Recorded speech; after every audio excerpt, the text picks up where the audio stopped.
Criterios. Una entrevista de Mix de Medios.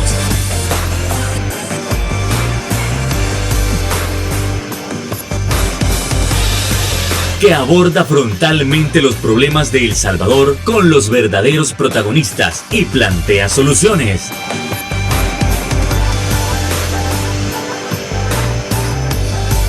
Criterios.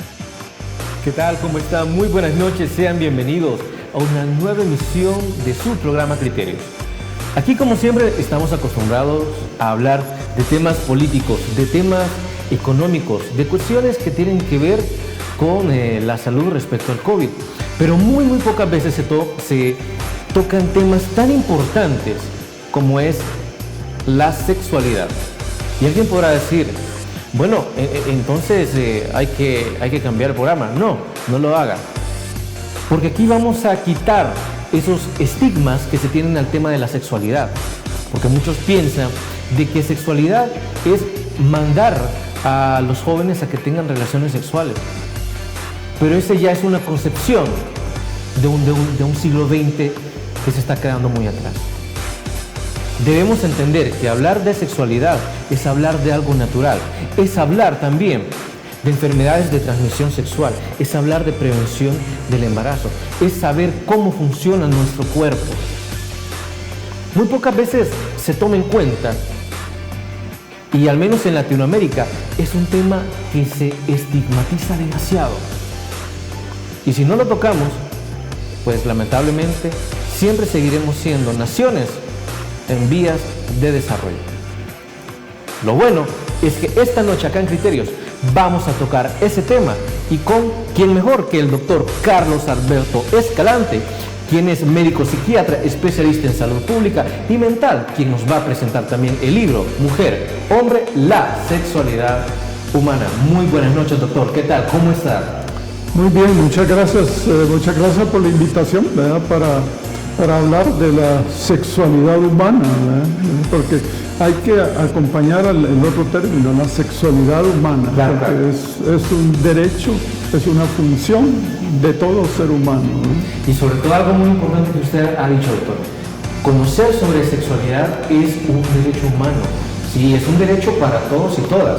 Estamos también hablando de que es un tema altamente delicado, y qué gusto nos da que este tema que para muchos da miedo, no. En esta ocasión sí lo vamos a tocar, lo vamos a analizar. Y vamos entrando en materia, porque queremos saber, y aunque la pregunta pueda parecer obvia, ¿por qué escribir un libro sobre sexualidad humana? ¿Cuál es la importancia, doctor? Fíjese que tiene varios orígenes, que haciendo memoria recientemente, cuando yo era un adolescente, un preadolescente, yo me preguntaba por qué la gente se esconde para abrazarse y besarse. ¿Por qué? ¿Verdad? Pero yo mismo, usted sabe, las generaciones de mis generaciones, era gente que manejaba mitos y tabús en relación a la sexualidad, ¿verdad? Sin embargo, entre los compañeros había algunos más avesados que otros, ¿verdad? Pero yo sí me preguntaba eso, no llegaba hasta el punto de cuestionarme si la relación física propiamente, ¿verdad? Pero bueno, eso, digamos, fue una inquietud que yo traje y que la tuve permanente en mi formación durante, me hice médico. Cuando me voy a formar como psiquiatra, es cuando tengo la oportunidad de conocer a psiquiatras destacados franceses, que fue en Francia donde yo hice mi especialidad, y conocí a un filósofo y que se dedicó a escribir la historia de la sexualidad humana, destacando él, criticando que no se les permitía a toda la gente conocerla. Entonces yo até cabos con lo que yo pensaba en mi adolescencia y dije, bueno, quiero decir que hasta en Europa sucede, no solo sucede en mi pueblo, en mi país. Entonces hay que hacer algo por eso, ¿verdad? Por supuesto que yo no me voy a poner en un plan de un super ego, ¿verdad?, narcisista, de decir yo voy a arreglar el mundo. No, pero puedo aportar. Por eso fue que surgió la posibilidad de escribir el libro, que lo nuevo está en que critico algunas cosas que otra gente no se atreve, ¿verdad? Y lo nuevo en sí está en ciertos razonamientos, y que circunscribo, por ejemplo, en que ¿por qué existe la dominación masculina y por qué existe la lucha de los sexos? ¿Por qué existe? Es decir, eso es la respuesta está en la sociedad, ¿verdad? Pero para eso, entonces yo me puse a pensar cómo hilvanaba todas esas inquietudes, y así fue como me organicé para hablar inclusive del origen del universo, porque las creencias, la fe, creencias y fe, independientemente de que sean cristianas, católicas, cualquier corriente, cuentan para el origen del universo, y cuentan, por supuesto, también de cómo ve cada uno la sexualidad humana, ¿verdad? Entonces así poco a poco fui entrando en el tema, y eso me ha tenido ocupado durante estos 2 años de la pandemia. Ahora, doctor, también para seguir ampliando este tema tan importante, menciónenos la diferencia entre sexo y sexualidad. Creo que son términos altamente importantes para saber por dónde nos vamos a ir en este sexo es la parte física, Si adentramos un poco más en aspectos, por ejemplo, de lo que es lo físico, se entrelaza deseo, excitación y orgasmo. Que el deseo existe como una energía vital, ¿verdad? Pero está manejada por la cuestión de la educación que ha tenido la persona, ¿verdad? Pienso yo que en estos países latinoamericanos, quizá menos que en los europeos, ese proceso se lo salta, por decir así. El deseo se salta al erotismo y al sexo físico, y deja a un lado la vinculación afectiva, que es el amor. Yo pienso que una persona que maneja el conjunto de la sexualidad, llamémosle de nuevo, género, vinculación afectiva, erotismo y función reproductiva, al manejar todo eso, el amor fortalece, pero yo creo que quizá hombres y mujeres, pero quizá más hombres, se están perdiendo de un disfrute verdaderamente de la sexualidad al saltarse esos pasos. ¿Me explico? Sí, claro. Así que esa es una de mis inquietudes, de que no se puede separar los 4 olones, pero hay un 5º olón que no se menciona como tal aquí en este libro, pero que sí yo lo he estado deduciendo por mi formación, de que es la identidad del yo. La identidad del yo es la que marca al individuo de cómo va a ser su vida, inclusive de cómo va a manejar la sexualidad. Por eso es que yo no descarto el derecho que tienen los grupos humanos del mundo ahorita en eso de la diversidad sexual que hay. ¿Por qué? Porque los sociólogos y los antropólogos han casi probado de que tiene un fondo social y cultural, eso. Lo femenino y lo masculino, ahí está, ¿verdad? Pero el uso, pues va a ser un poco de acuerdo a la cultura y el aspecto social que vive el mundo.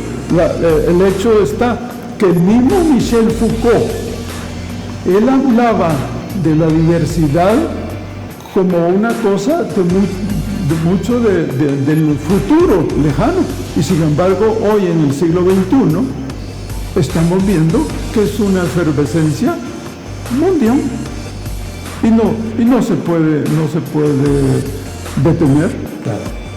No se puede detener porque partiendo de que es un derecho que lo respalda la Declaración de los Derechos Humanos desde 1946 parece, y luego hay una asociación mundial de la sexualidad humana que, respaldada por la Organización Mundial de la Salud y las otras agencias de Naciones Unidas, que respaldan. Acá están esos documentos, y yo los utilizo como apoyo a mi tesis de que si se estudia, si se educa en el campo de la sexualidad, en los 4 olones. El olón es un término que lo usa un profesional para indicar que olón es una raíz griega que es un todo, sí, claro. Todo. Entonces el todo está en los 4, ¿verdad? Y debe de enseñársele. Ahora, no sé si me quiere preguntar algo sí, más. De hecho, me encantaría preguntarle si realmente la religión está peleada con la educación sexual, pero esto quiero que me lo conteste luego de la pausa comercial. Ya volvemos.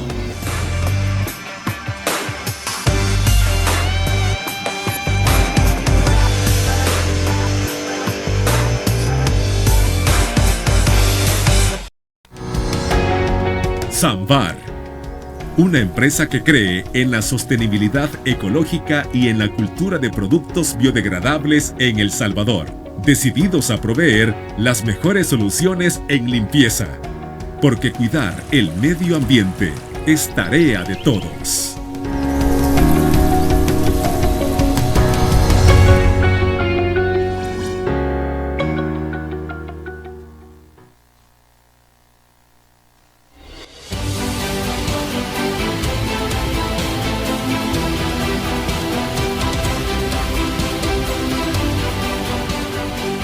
Nuestro compromiso, nuestra pasión, son algunas de las cosas que nos caracterizan como salvadoreños. Farmacia La Buena, la farmacia de todos.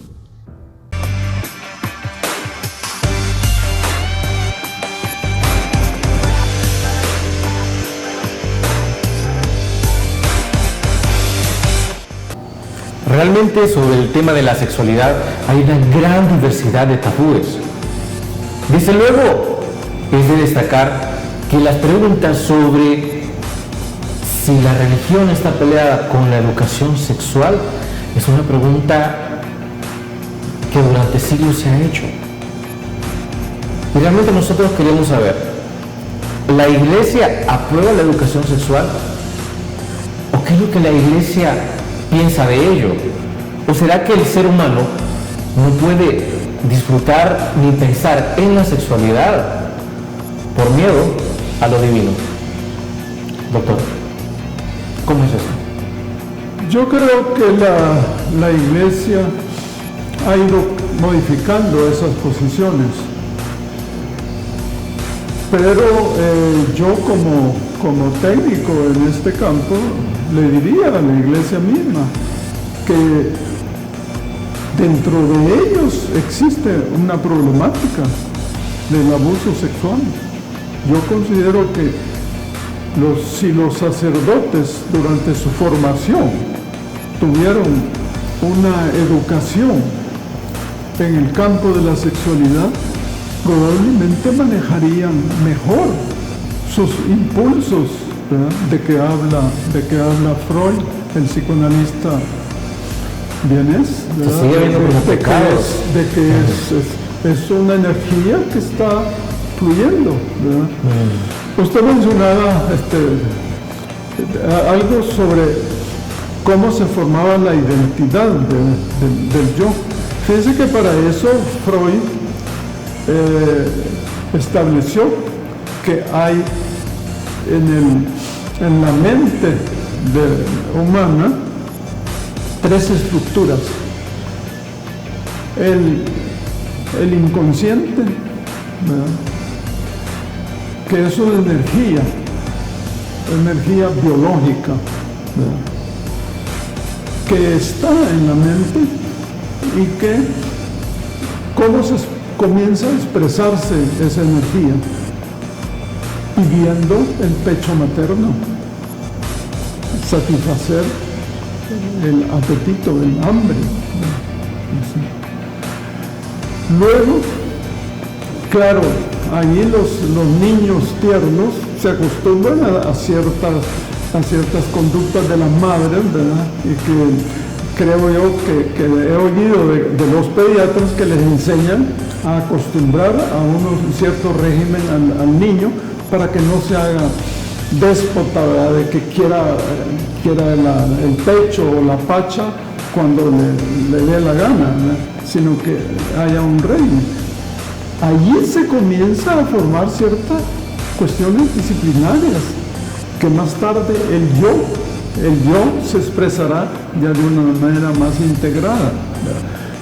Pero luego viene cuando ya está más grandecito el niño, ¿verdad? Se va formando el yo. Entonces, si notó él que su mamá no le da el pecho cuando hacía las crisis, entonces se educa y entonces va formando un yo razonable, ¿verdad? Cuando ya crece más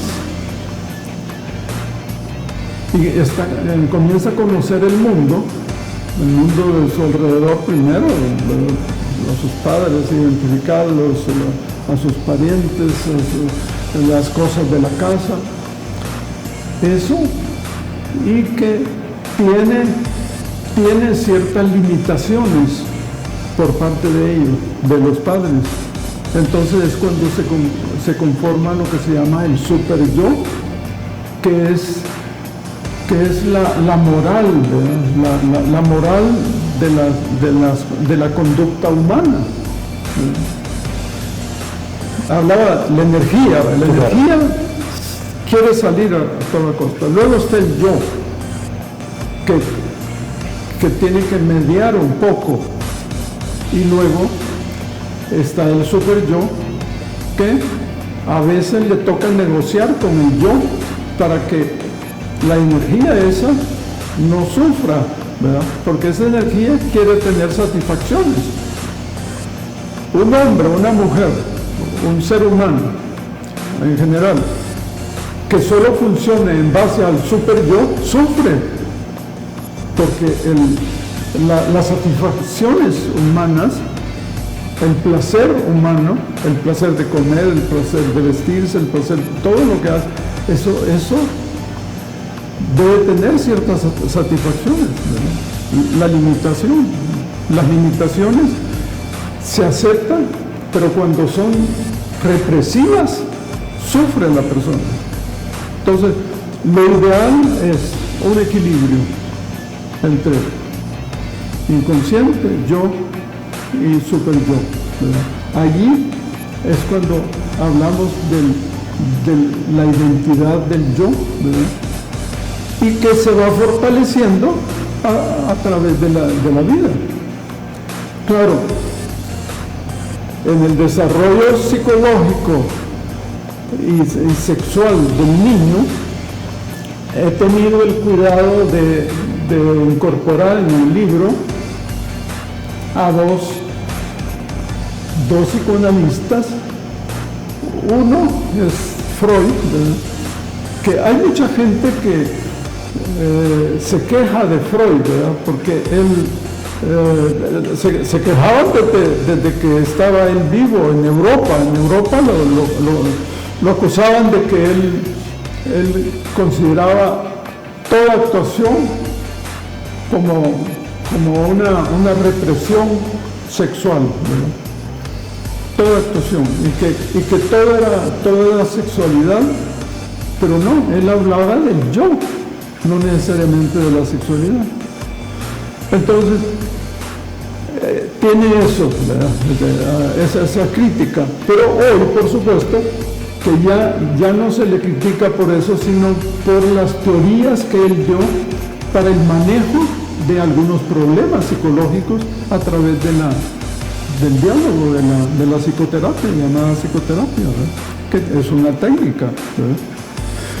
Pero incorporo también a Erik Erikson, que es un psicoanalista, pero no tan freudiano, digamos, que establece 8 etapas, 8 fases en el desarrollo psicológico del niño. Allí, en esas etapas, tanto de las 5 etapas de Freud como las 8 etapas de Erik Erikson, ahí están las necesidades del niño a medida que va creciendo, del niño y del adolescente y del adulto. Hay mucha gente que a través del tiempo que tengo yo de existir, que cree que lo más importante el momento más importante para educar es en el adolescente. Hay error, porque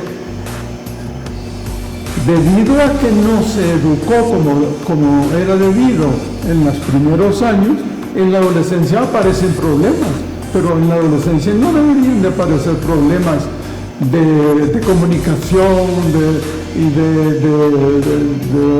rigidez o por el contrario excesiva violencia, agresividad que puede ser violencia en el adolescente, ¿verdad? Sobre todo hoy cuando ya conoce él más sus derechos, ¿verdad?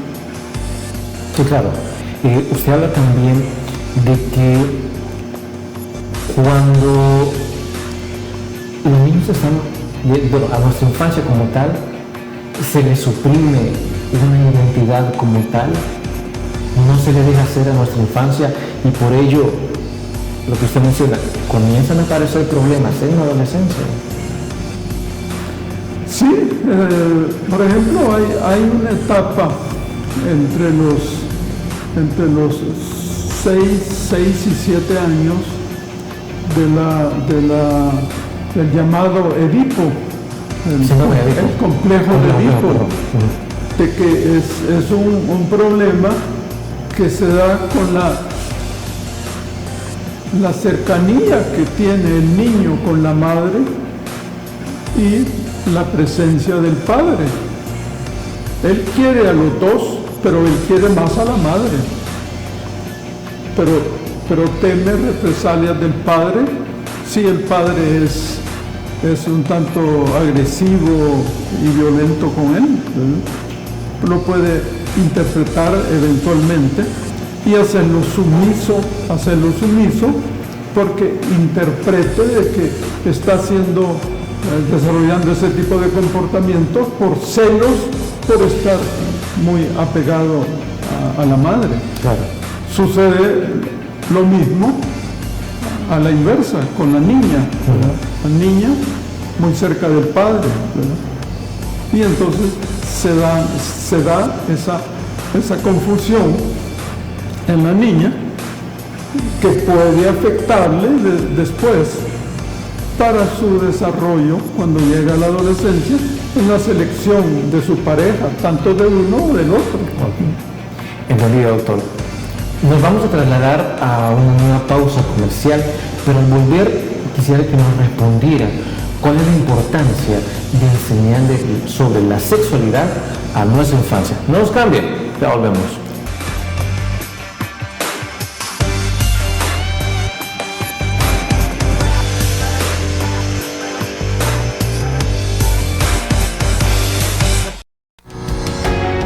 Samvar, una empresa que cree en la sostenibilidad ecológica y en la cultura de productos biodegradables en El Salvador, decididos a proveer las mejores soluciones en limpieza, porque cuidar el medio ambiente es tarea de todos.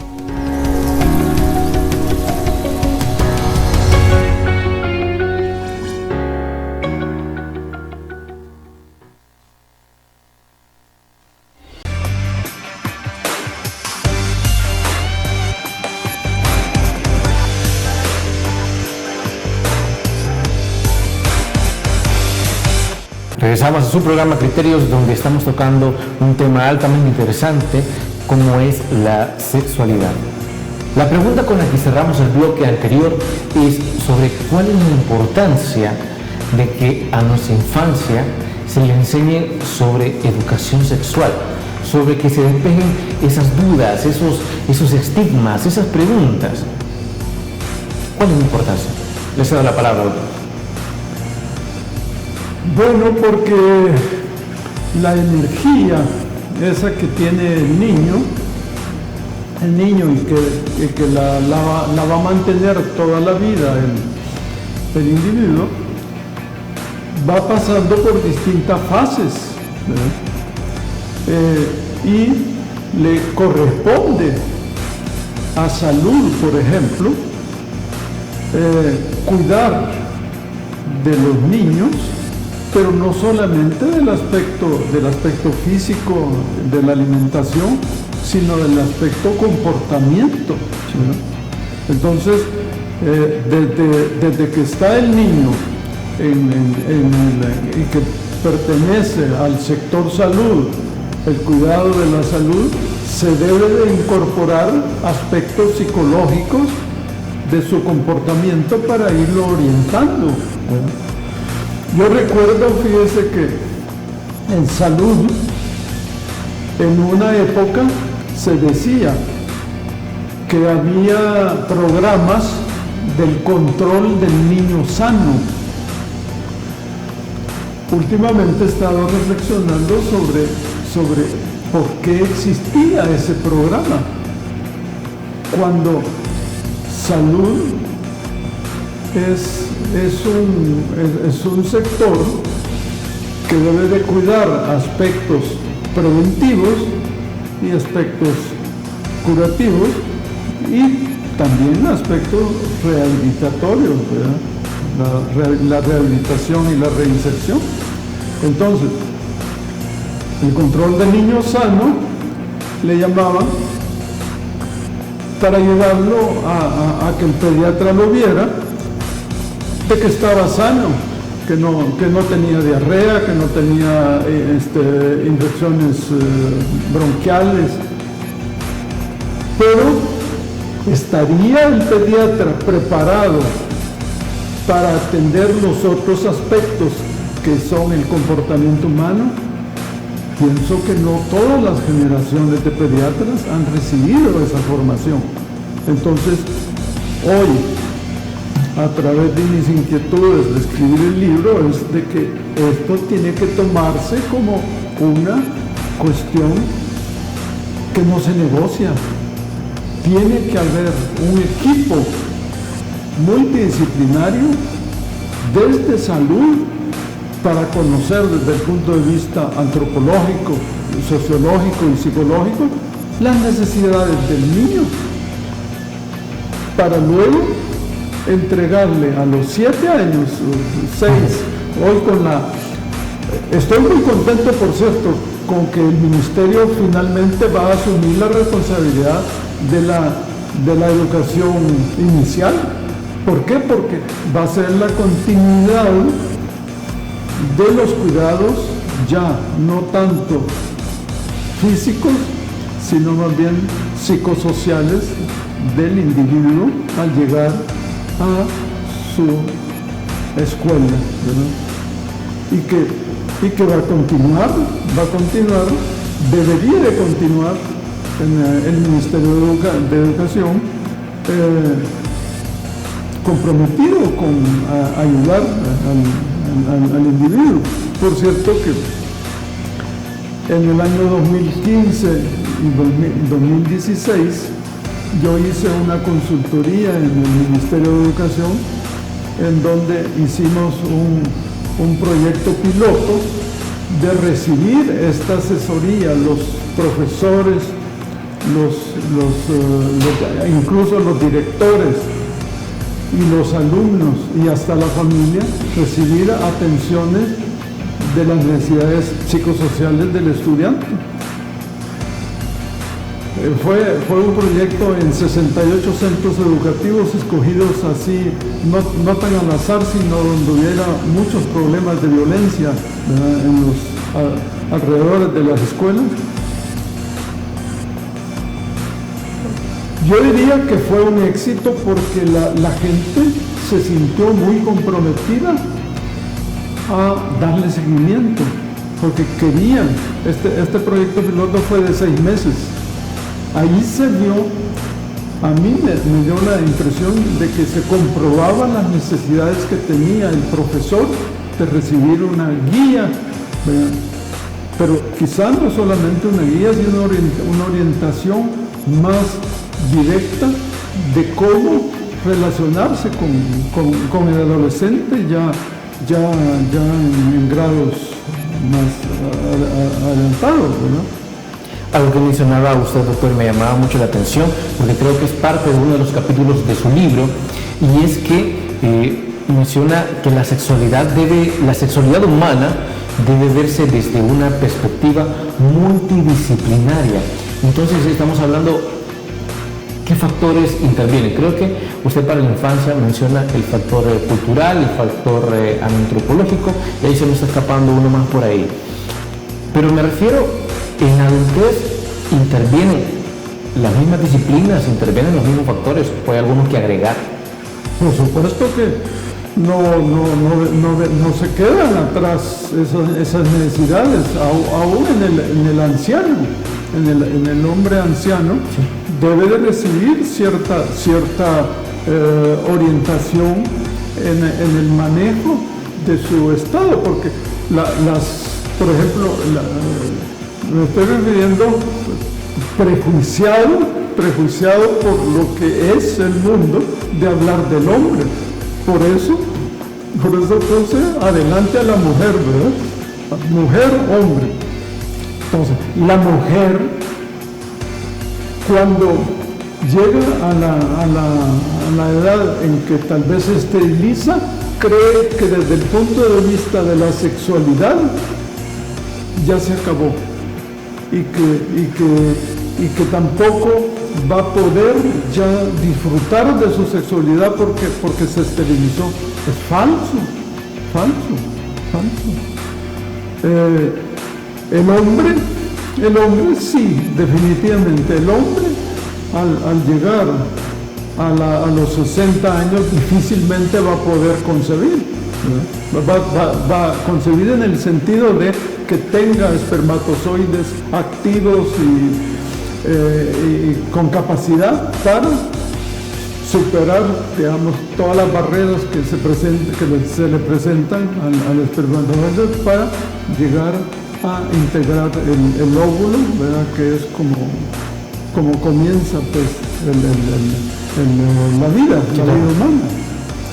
Entonces, es necesario mantener permanentemente esa conciencia de que hay necesidad de educar.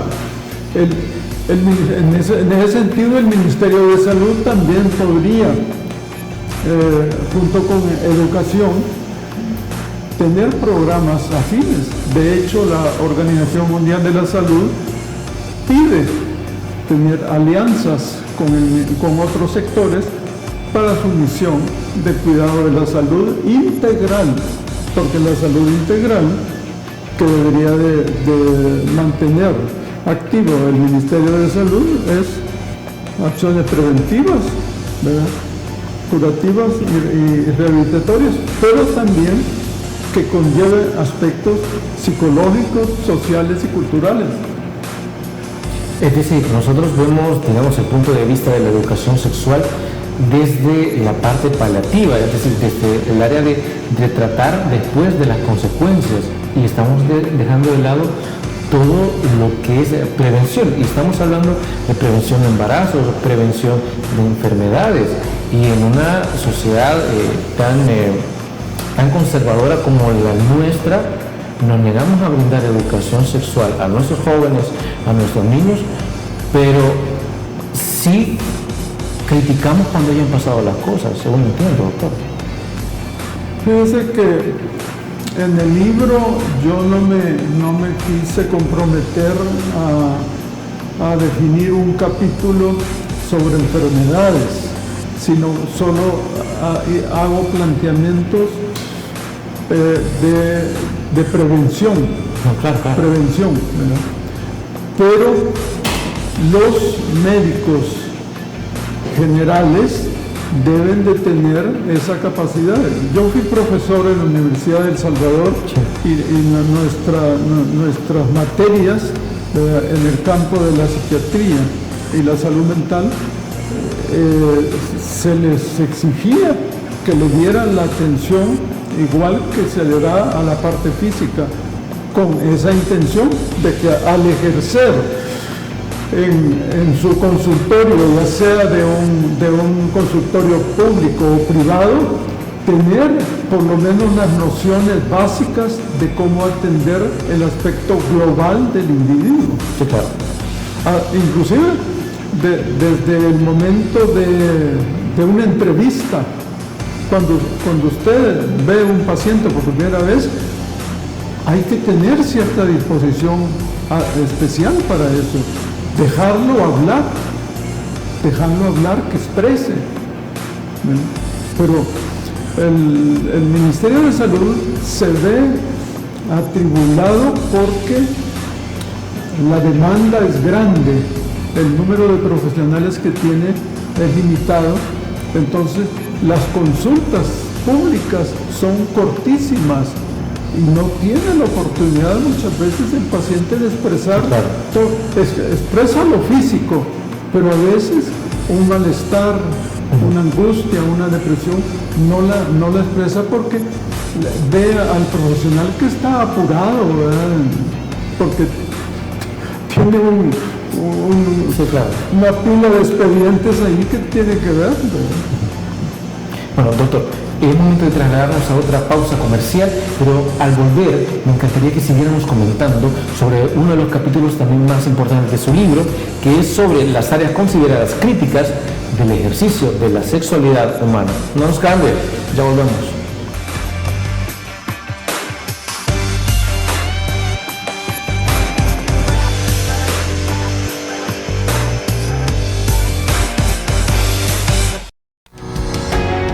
Samvar, una empresa que cree en la sostenibilidad ecológica y en la cultura de productos biodegradables en El Salvador, decididos a proveer las mejores soluciones en limpieza, porque cuidar el medio ambiente es tarea de todos.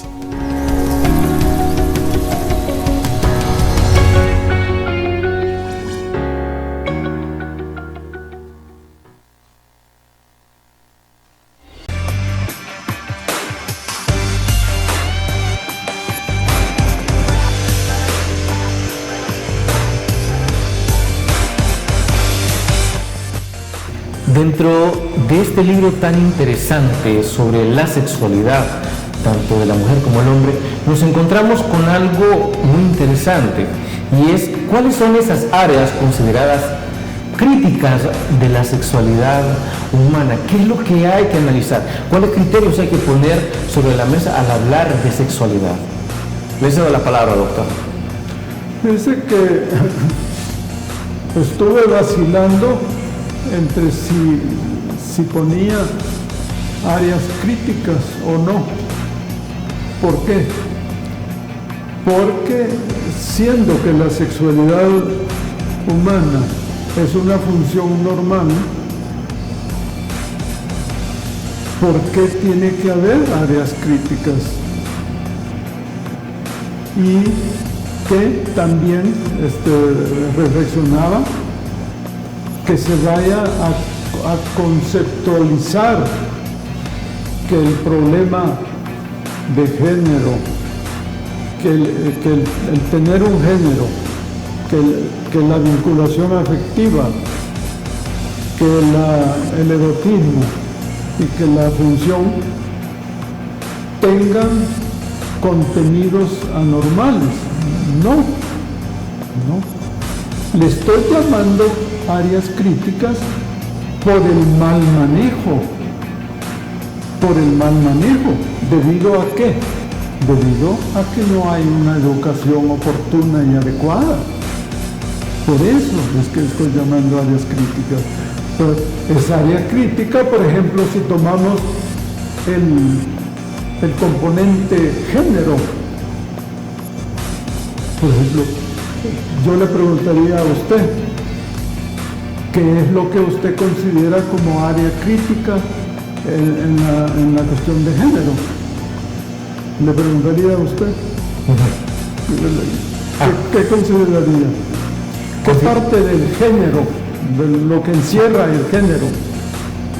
Realmente se consideraría el hecho de que usted tenga un determinado género, pero usted no pueda como tal terminarse de identificar, o que usted como tal no pueda expresarlo por temor a esa presión social, por temor a que a usted lo aíslen como tal. Desde mi perspectiva, eso sería parte.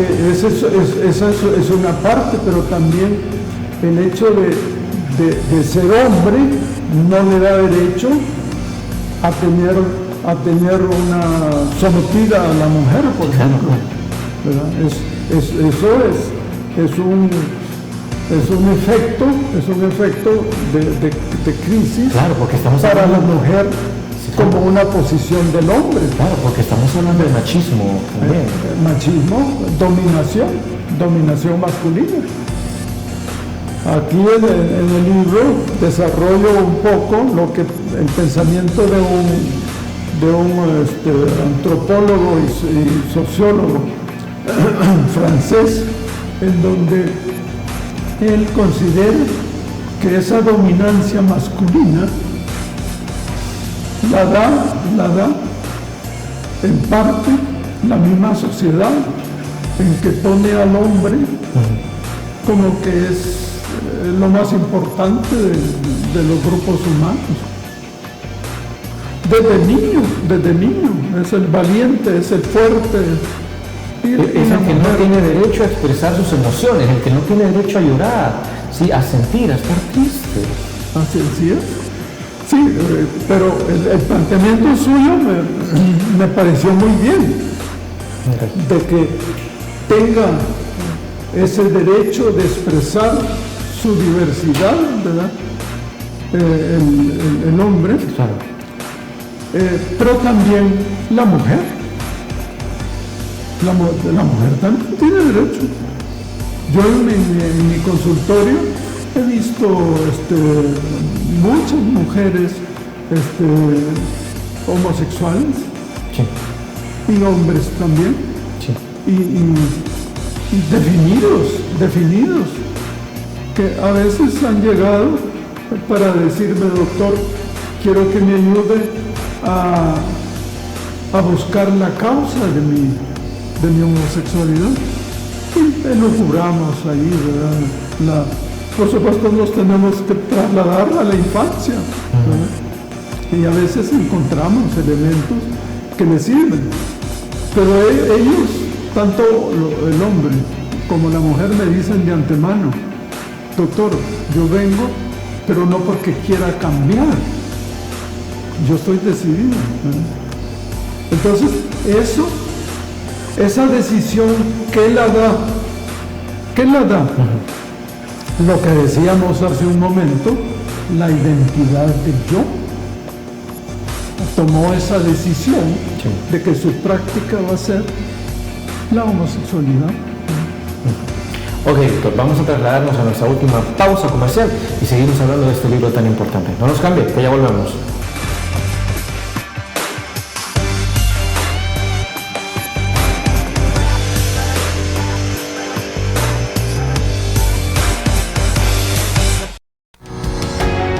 Samvar, una empresa que cree en la sostenibilidad ecológica y en la cultura de productos biodegradables en El Salvador, decididos a proveer las mejores soluciones en limpieza, porque cuidar el medio ambiente es tarea de todos.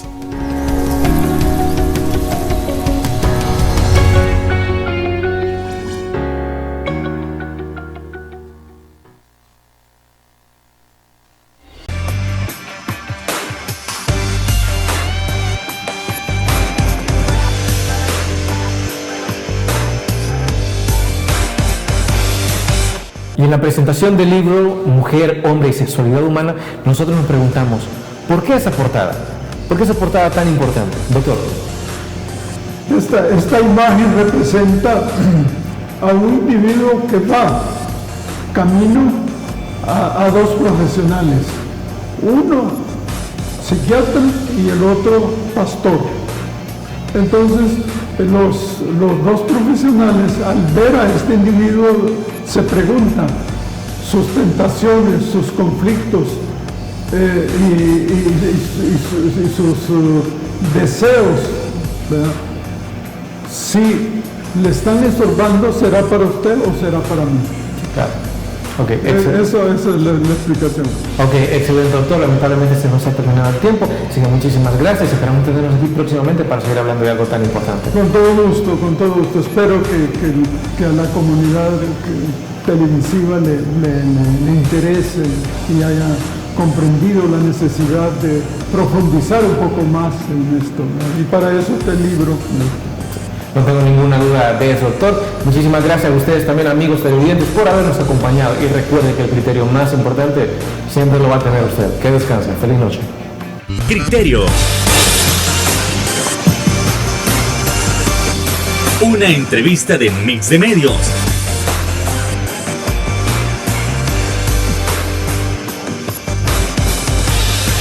Que aborda frontalmente los problemas de El Salvador con los verdaderos protagonistas y plantea soluciones.